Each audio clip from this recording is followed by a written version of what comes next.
Hello, friends. Happy Wednesday to you, and welcome to today's live level up conversation. Whether you're joining me live or joining my replay, let's get started. Welcome to Level Up with Winnie Sun.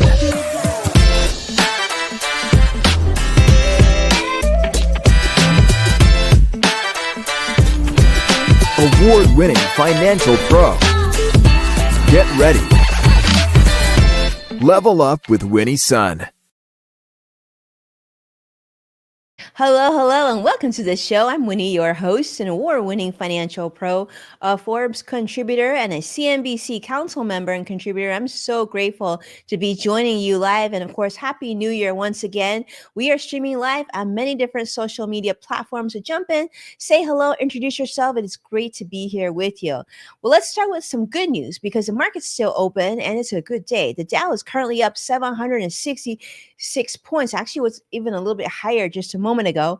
Currently, the Nasdaq's up a whopping 500 points too, and the Nasdaq S&P 500 is also up 116 points. So that's really, really good.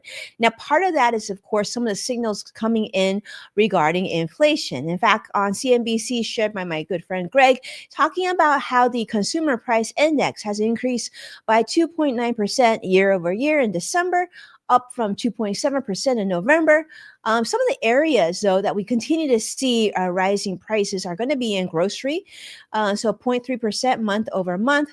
But not a big surprise. If you've been to the supermarket lately, you've probably seen a big leap in the price of eggs if you're purchasing eggs. In fact, the price of eggs has increased by 3.2%. In some areas, I think here in Southern California, we're certainly seeing that price jump even higher. In fact, it's not just higher, but you're even having a shortage of being able to find eggs in general. Now, part of this is due to the ongoing bird flu that continues to be wreaking havoc throughout the United States. Now, the price of gas has also increased by 4.4%.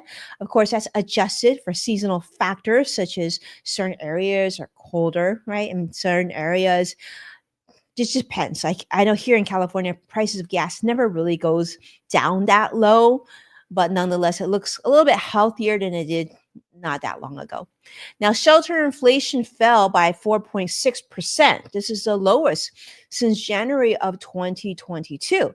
So for those of you who maybe get alerts of the value of your home, you might have been surprised that all of a sudden the price of your home actually decreased. I certainly saw that on the office building that I own. And so that was sort of an unfortunate decrease, but it is what it is. Perhaps there'll be some more softness. And for those of you who've been sitting on the sidelines looking to purchase a new home or property, that actually could be good news for you. So a lot of changes, a lot of numbers coming in, of course, a lot of financial news as well. And I'm going to jump into some of that. Now, if you haven't heard already, here in Southern California, the Los Angeles wildfires are creating a lot of issues for a lot of people. Not only have lives been lost, but countless homes have been lost. Now, Lydia DePilia sharing from the New York Times talking about the unprecedented urban wildfire impact here in Los Angeles. Now, Los Angeles fires, as you know, have devastated major urban areas, including the Palisades, the Otto area, the Eaton fire as well. It just continues on. We continue to have a widespread disruption, lots of heavy winds, unprecedented wind levels. In fact, as someone who's been born and raised in Southern California, I will tell you I've never seen winds this strong before. So early estimates are placing the economic toll of the wildfires at $250 billion to $275 billion. So quite a bit. Insured losses are estimated to be at $30 billion. And so in terms of productivity, job losses are projected to be between 15 to 25,000 in sectors such as hospitality and education. A lot of schools burnt down. those areas have particularly been affected. Now, of course, we do know historically fires do reduce employment growth, and that has been the case in impacted areas for many, many years. But beyond the 25 confirmed fatalities, the wildfire smoke continues to pose long-term health risks throughout residents in the Los Angeles area, and is including respiratory illnesses and things like that. But most importantly, a lot of impact in terms of housing. That's probably just going to make things worse, driving up rents probably immediately. And not only that, let's talk about building costs, right? Construction costs and things like that. And in a time where there's only been a lot of threats of tariffs coming, this is certainly not good news for many people that live in the Los Angeles area. Now, if you're looking to help, there's a lot of resources out there. All you need to do is hit Google and how can I help those affected by the Los Angeles fire. Definitely check out the Red Cross, But thank you for so many of you that I know are out there and have been helping. And for those who are affected, you know, hopefully better days ahead. And thank you so much for being patient. I know a lot of our friends, family, and clients, in fact, have been heavily affected. Now, speaking of changes, I wanted to go over to another bit of news that's really been a big topic across multiple platforms on social media, and that's on the topic of TikTok. Now, for many of you, you might be big TikTok fans watching different videos and whatnot. Well, get this, you probably heard that TikTok could be banned actually very, very soon. This is being shared on Forbes, of course. The TikTok faces a U.S. ban in just a matter of days on January 19th due to ongoing concerns over data privacy and, most importantly, U.S. national security. ByteDance, which is the owner of TikTok, has declined to sell its US operations, which of course triggers the deadline. Well, now some users are exploring alternatives to TikTok, such as RedNote.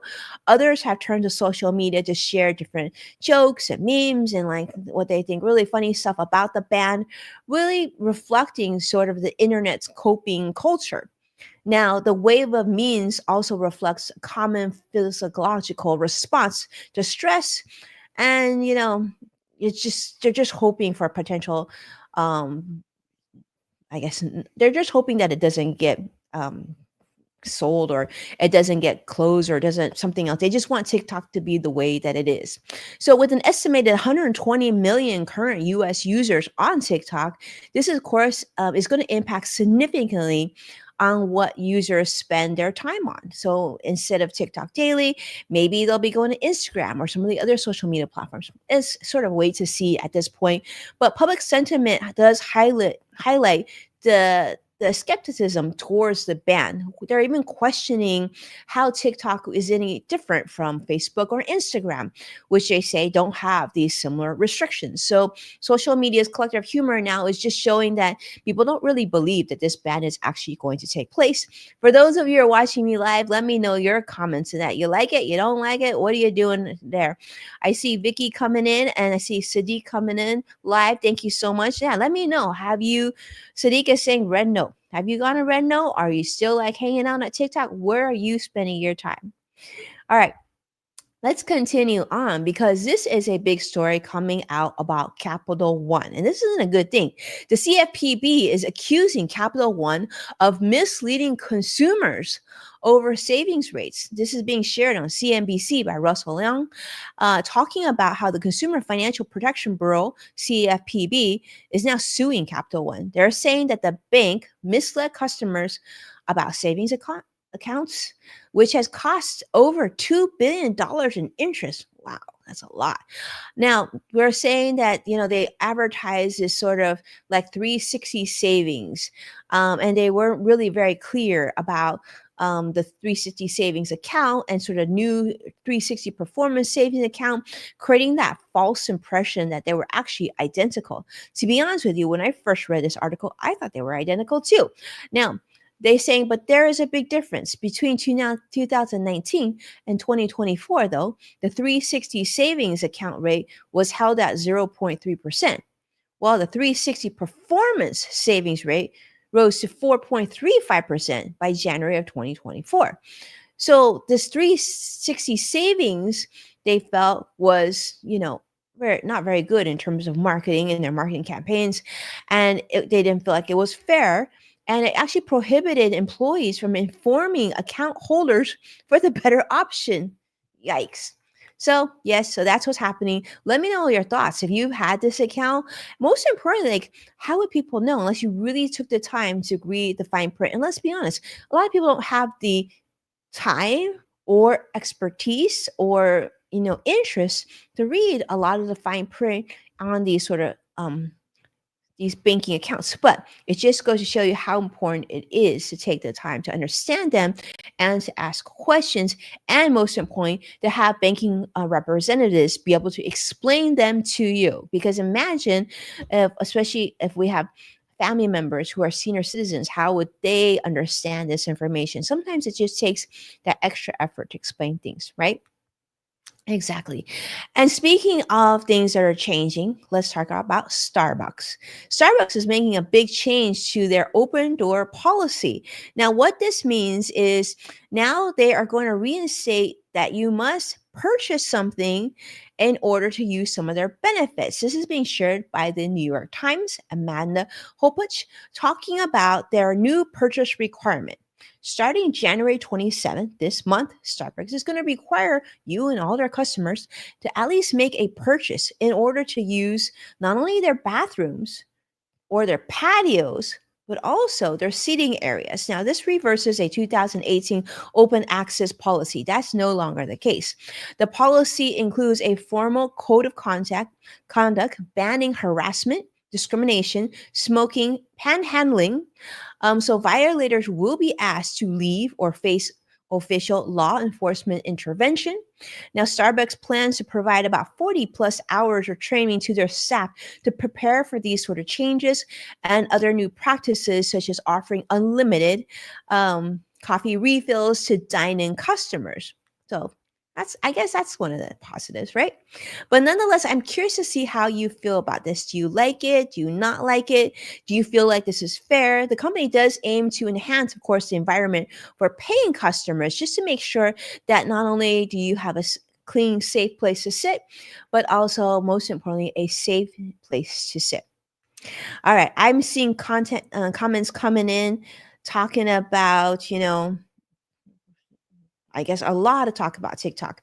Um, Steffi is saying, tried Red Note, not a big fan. So for those of you who have been on it, don't like it, let me know your thoughts. What is it that you don't like? I'm curious. I wasn't on it. I don't plan to go on it, but I'm curious to see how you feel about it. I think that's important to talk about. Now, speaking of changes, for those of you crafters out there, this might be a little bit of bad news. This is probably a really popular store in many neighborhoods, and that is for Joanne Crafts.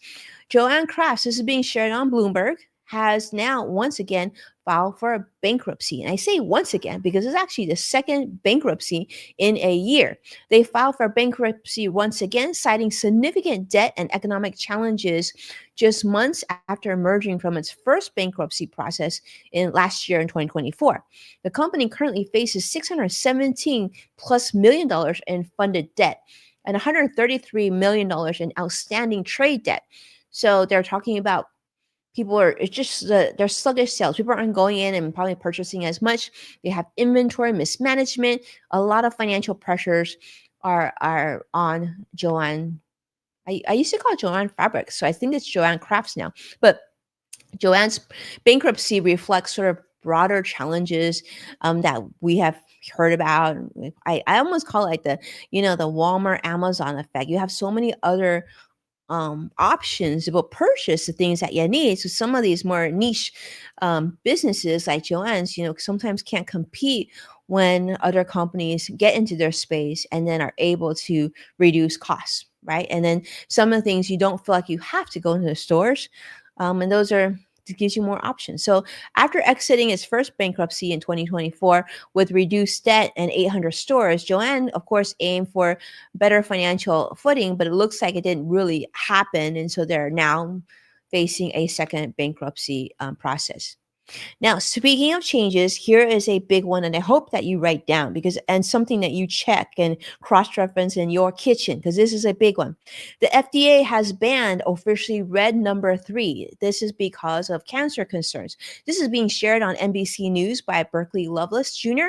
and Elizabeth Chuck, talking about how this synthetic dye, which is used in things like candy and beverages, and even like gelatin, cereals. They're saying that this has been linked to cancer in lab animals, specifically rats, I think were mentioned in the article. But this was approved to be used in food in 1907, really long time ago.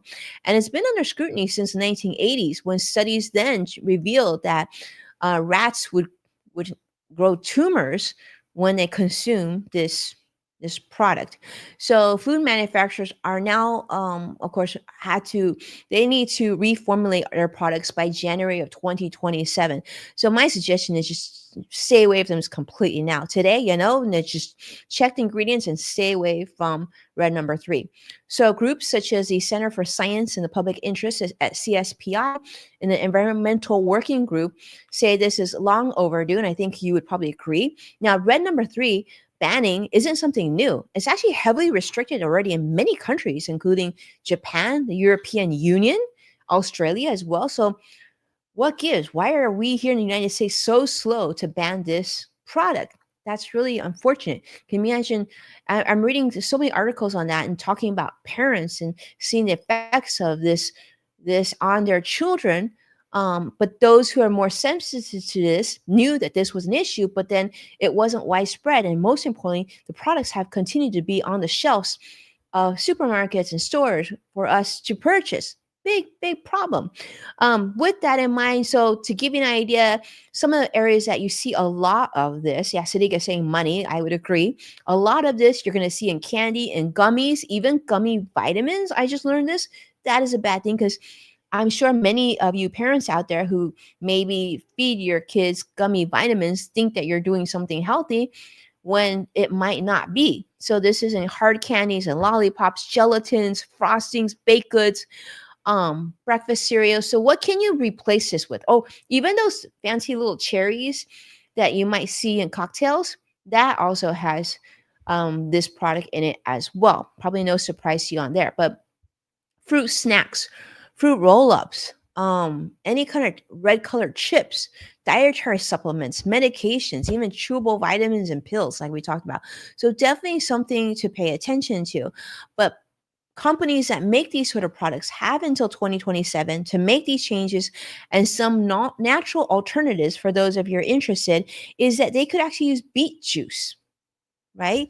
And other things like that to use to make natural dyes. So hopefully this will happen. But in the meantime, just go ahead and I'm going to go through my cupboard, see if I have any of that in the kitchen. I'm just going to go ahead and toss that. But with that, let's take a look at where the market is. And the market's about to close in like 9 minutes. Currently, the Dow's up 745 points. That's great news. NASDAQ is now up 468, came down a little bit. The S&P 500 is also up 111 points. So I think it's pretty fair to say we'll probably end up in a very, very good day as the market closes here in just a moment. Thank you so much, my friends, for tuning in and being a part of today's Level Up. It is such a treat to be here with you. Do me a favor, hit that like and subscribe so you can stay up to date on all the latest business news here with us. And of course, that way you'll get alerted when new episodes are about to start. And to watch full episodes and watch past episodes, you can check out NASDAQ, Amazon Fire, Samsung, LG, and Roku.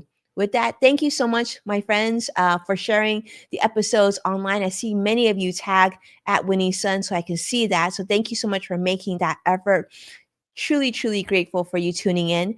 And of course, for a deeper dive with all things business and listening pleasure, you want to check out Yes Factor. That's Yes Factor with Winnie Sun. That's my podcast available on Apple Podcasts or wherever your favorite streaming platform is. With that, be well, and I'll talk to you very, very soon. Bye-bye now.